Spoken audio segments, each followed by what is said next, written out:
Hey guys, welcome back again to another video that you guys were expecting or thinking about.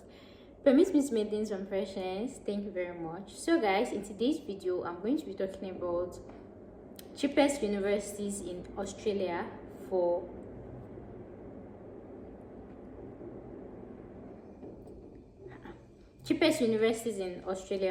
international students. So owing to the fact that there are so many immigration changes that is going on and is still ongoing, right? So because of that, so many people are really leaving UK. In fact, like thousands of people has actually left UK and they are still living. And in as much as people are leaving, some people are still going, right? Like I used to say, from immigration point of view, for somebody like me that PR or citizenship has never been my own priority while migrating, my own first focus is depending, right? Having a stable career, then from there I can move. But you know, there are some immigrants that they already have stable career, right? And they feel like, I know there are some immigrants they actually feel like they already have stable career and what they need is PR. In as much as there are some immigrants that feel like they have stable career, sometimes during consultation or like when I actually get to speak with these clients, I actually advise them like the stable career that you feel like you have back home in Nigeria. For example, in Nigeria, if you study BSc biology, you can work in the bank, you can find yourself in a government organization and this thing. But if you're migrating outside the country, some of that stable career might not be entirely stable, right? So there's a difference between you having stable career and having a career that is immigration friendly. I hope you understand that. So if you find yourself that you're somebody that you have a career that is not immigration friendly or immigration stable, in as much as, like I used to say, PR or citizenship is important, getting your career or changing your career should be the most prominent thing, the most important thing to you.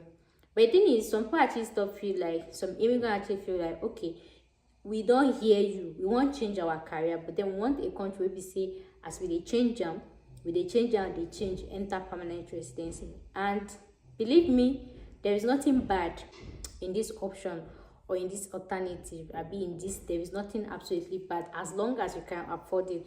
So where I used to have issue with immigrants is they want the jack, the this, the everything, and then when you ask them what's their budget, so immigration is about money talk. I'll be waiting, they call them money talk, bullshit works, something like that, right? So in the view of that, in as much as we are saying some people cannot afford it, we still have some odogu people that can actually afford it, right? So for the people that can't afford it, that's why I came about the Jackpot on a low budget. If you've not seen the video, you see a link in my description box. You see Jackpot on a low budget playlist, then go through it, you see the video Jackpot on low budget countries. But if you're like one of those odogus that you have your money, you've made your money in Nigeria, you want to jackpot to a place, maybe you want to change your career, or you have a career, you just want to use that one to jackpot. Australia is one of those countries that for now their visa is actually still going, right? And me saying their visa is still going does not mean that you just apply with good vibes and they will just approve you. That one does not say you not put effort in your application like that. But Australia is that country that if you apply genuinely, like you do the normal thing, right? Even with me saying that Australia is still approving visa, right, for now, that one does not mean like if you have BSc biology and then now you want to say you want to go and do BSc agriculture, you don't have any experience in agriculture, you don't have any certification, you don't have anything, you know, those obvious they will easily deny you. They could not say this thing. So even if you are moving to Australia, make sure that you have things that, or your study pattern, it aligns, even if you want to change career. Because like I said, there are some people that they find out that okay, the course they are doing does not make any sense, right? And you want to change career, let it be like tangible and evidenceable change of career. right? Something like, for example, a nurse now, maybe you have BSc nursing and you want to enter Australia, you want to go and do masters in mental health nursing. Do you have experience in mental health nursing? No. Have you ever worked in mental health nursing before? Have you ever seen any psychiatric patient before? No. This is that one. This is it. That one they can even still approve you at least nursing. But then your statement, and Australia is no visa interview, right? They don't have visa interview. So your SOP is your visa interview. So let's even say you're a general nurse and now you're moving to Australia to specialize as a mental health nurse or this thing, you have to have very strong statement of purpose, what inspire and perspire you. So don't just say because it's nursing and then they will give you visa. It doesn't work like that. So if you can cut across all those requirements, are you able to convince the embassy or consular that this is what you want to go and study, how it is of importance to your career and to your country, you actually get your visa, as at now that I'm making this video. So now that's why I now dive into research that okay, let's look for affordable schools that people can go. So in no particular order, I'll be able to get some universities that is very, very affordable for international students. In my subsequent videos, I'll come and talk about for international students. So the first on my list is University of New England. So they have tuition fee as low as 14,700. The next on my list is University of Australia. They have tuition fee for courses as low as 14,700 USD. For the context of this video, in as much as I'm supposed to use Australian dollar, right? The thing is, many people are actually not familiar with Australian dollar. Like it's a conversion rate, so I just converted the Australian dollar to USD so that you guys can make use of that. So the next on my list is Federation University of Australia.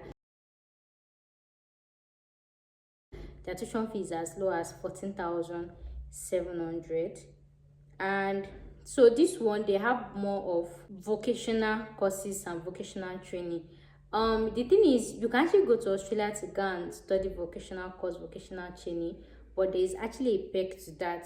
It's not the normal application for you are studying for masters or your BSc. There is actually a perk to that. In my subsequent videos, I'll tell you guys that, but just know that. The next on my list is University of Southern Queensland.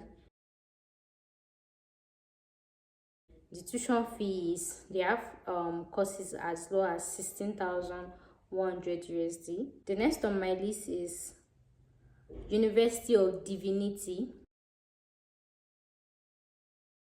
They have courses as low as 10,000 USD, and these ones they even from the name, they specialize in courses like theology, ministry, philosophy, and anything like that.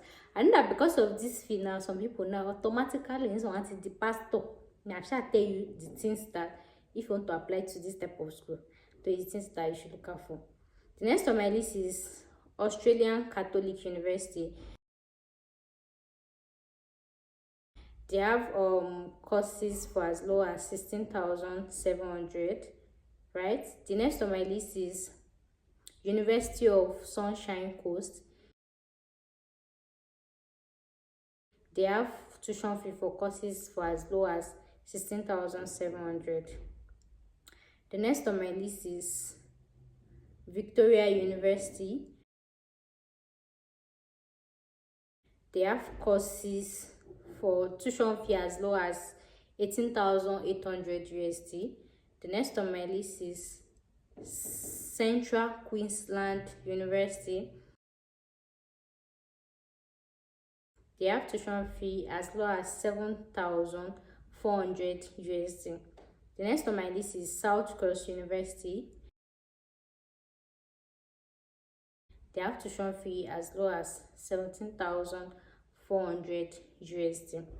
So those are the cheapest universities in Australia right now that I know of. In my subsequent video, I'm going to talk about universities in Australia with, hey, and you cannot even tell me that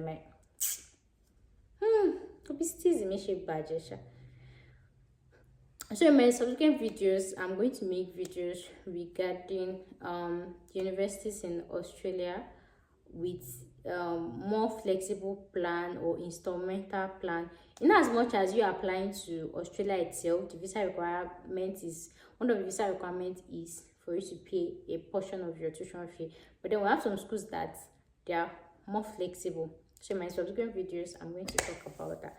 So that will be the end of today's video. Thank you guys so much for watching. I'll see you guys in the next time. Bye for now.